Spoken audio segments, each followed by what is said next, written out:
Bonjour, Shavua Tov.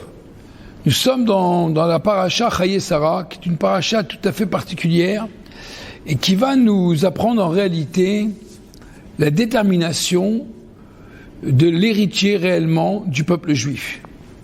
Cette paracha, qui en même temps qui est appelée la vie de Sarah, mais qui parle du contraire en réalité de la vie de Sarah, puisqu'on parle plutôt de sa disparition.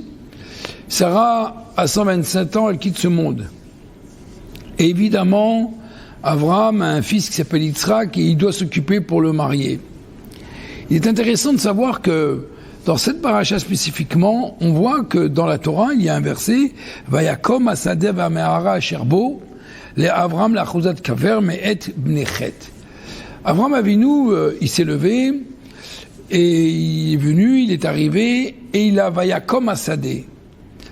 Il a pris un champ et il a voulu acheter un champ qui est la Marat Marpella, cette fameuse grotte, comme on peut appeler cela, à Hebron, en Eretz Kenan.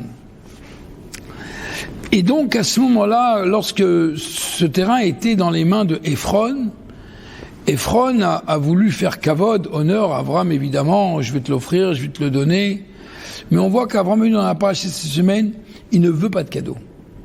Il veut absolument pas du tout recevoir cela en cadeau. Il veut absolument le payer.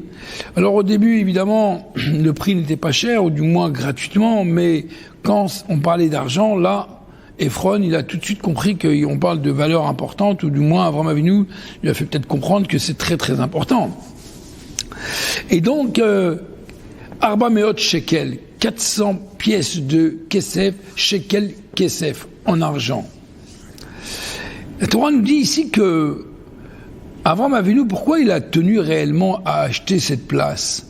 Pourquoi il ne l'a pas reçu plutôt en cadeau ou il a négocié le prix? Pas du tout, il ne voulait pas du tout de négociation, rien du tout. Le prix, c'est que le prix, il a voulu, le vendeur en voulait, et il lui a donné, il n'a pas négocié, pas un euro, pas un shekel, pas un dollar. Et la Torah nous dit ici, Rachid dit que ça veut dire Vayakom. Asadeh. Rachid dit Vayakom Tkuma Aetalo, qui signifie que ce champ-là était dans la propriété d'un homme simple, Hédiot, et qui va maintenant passer dans la main d'un roi, qui est Abraham Avinu. Donc ça a été réellement une élévation, de Vayakom, une élévation. En général, lorsqu'il y a un acheteur et un vendeur, lorsqu'on vend un objet à quelqu'un, je peux acheter une maison, un appartement, une voiture, on se souviendra toujours que cette voiture ne m'appartenait pas et je l'ai achetée chez quelqu'un. Donc il y a toujours un souvenir, entre guillemets, du vendeur. Là, dans le cas présent avec Abraham Avinu l'a acheté, mais il y a plus, on ne mentionne plus du tout la propriété auparavant. C'était comme que ça appartenait à jamais à personne et directement à Abraham lui-même. La Vayakom ici veut dire ici, Tkuma, il y a une élévation tellement forte que le vendeur n'existe plus. Le vendeur s'est déconnecté totalement de l'objet, du terrain qu'il avait auparavant. Et donc, en d'autres termes, c'est ce qu'Abraham Avinu voulait. Abraham Avinu voulait payer, et il voulait que maintenant il lui appartient, et qu'il n'y a plus personne qui pourrait dire c'était à moi avant ou c'était à moi avant. Rien du tout. Et ça, la Torah nous apprend dans cette semaine, dans cette paracha, qui est quand même une paracha qui montre un peu le vrai héritage. Parce que, comme on le sait très bien, il y a toujours eu un litige entre les enfants de Ishmaël, Yitzhak, peuple juif, d'autres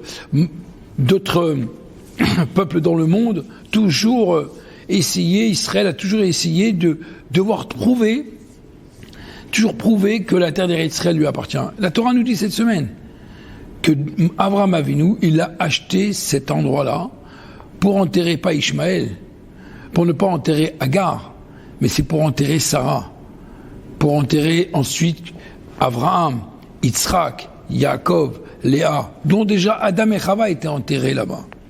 Donc le fait qu'Abraham Avinu a acheté cette parcelle a voulu montrer en vérité la détermination et la direction que sa femme voulait lui donner. Vous le savez très bien que Abraham et Sarah, ils étaient en discussion les deux sur l'avenir de du premier fils de la servante, qui est Ishmaël, Et pour Avraham Avinu, avant qu'il ait Yitzhak, Ishmaël aurait été peut-être suffisant.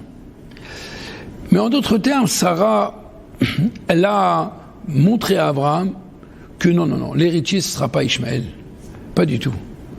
Et jusqu'à que Dieu a dû venir intervenir, entre guillemets, dans la paix des ménages, le Shalom Bayit entre Abraham et Sarah, et pour mettre un terme à cette discussion, Kol asher tomar alecha Sarah, shema bekola. Tout ce que Sarah te dira, tu dois l'écouter. Donc ça veut dire, a priori, il est quand même étonnant que la seule fois dans toute la Torah, on voit comment Kadosh Baruch Hu, il dit à Abraham, écoute ta femme. C'est elle qui a raison. C'est elle qui est juste. Abraham Avinu, il avait peut-être une autre raison. Il avait peut-être une autre perception des choses.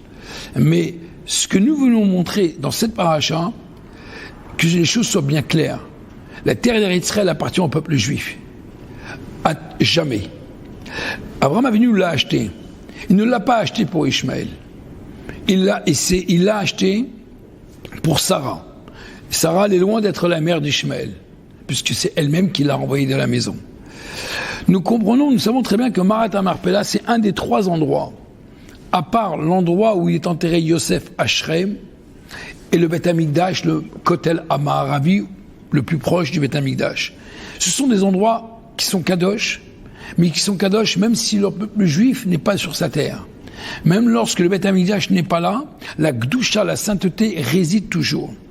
C'est-à-dire, en d'autres termes, la particularité de Marat Marpella, c'est le premier endroit d'Israël que Abraham Avinu a acheté pour le Ham Israël, pour le peuple juif. Et ça signifie quelque chose de très important, qui n'a rien à voir avec les autres nations du monde entier.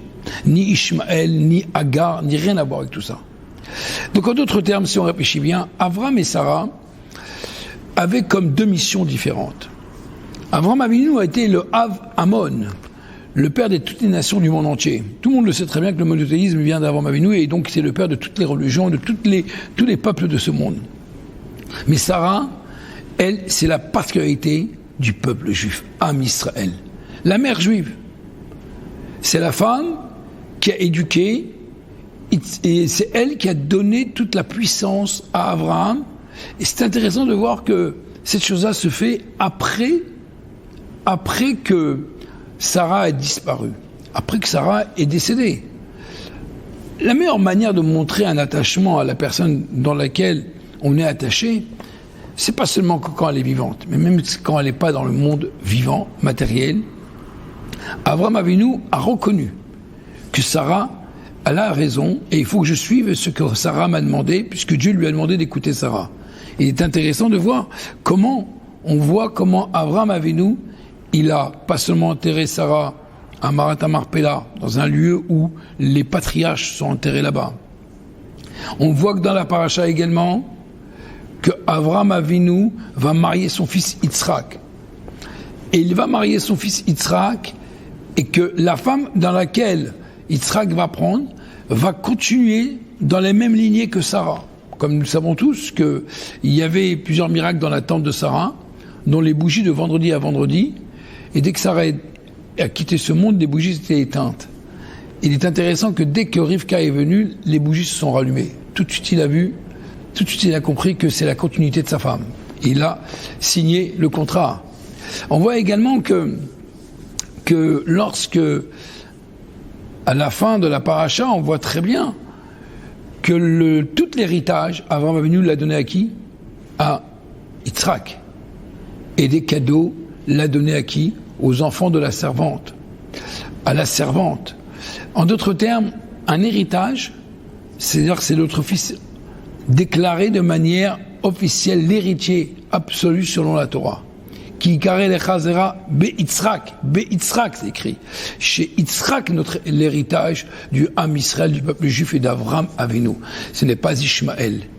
Et c'est la raison pour laquelle c'est, comme souvent le rabbi, il le dit dans des différents discours, qu'il n'y a pas mieux d'être clair et de dire les choses comme elles sont écrites dans la Torah, et de manière que depuis plus de 2000 ans, depuis combien d'années la terre d'Eretz Israël, Marat Marpella, Avraham Avinu, il a acheté cette terre pour Sarah, pour lui, pour la transmettre pour tous nos patriarches. Et c'est de là-bas, de Hebron, que toutes les prières toutes les prières sont écoutées.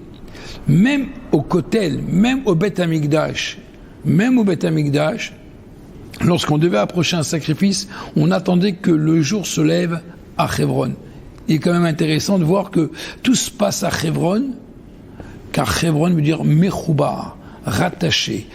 Tout est rattaché à Kadosh Baruch Hu. Mais le premier lieu saint, c'est Marat HaMarpela.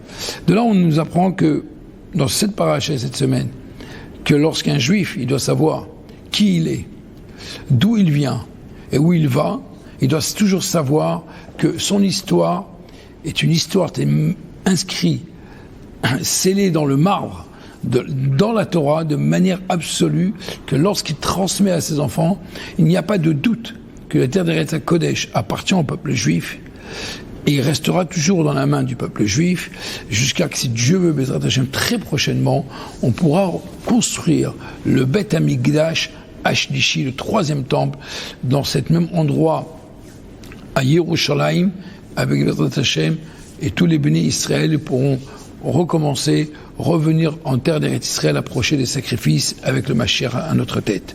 Merci beaucoup, Shavua Tov.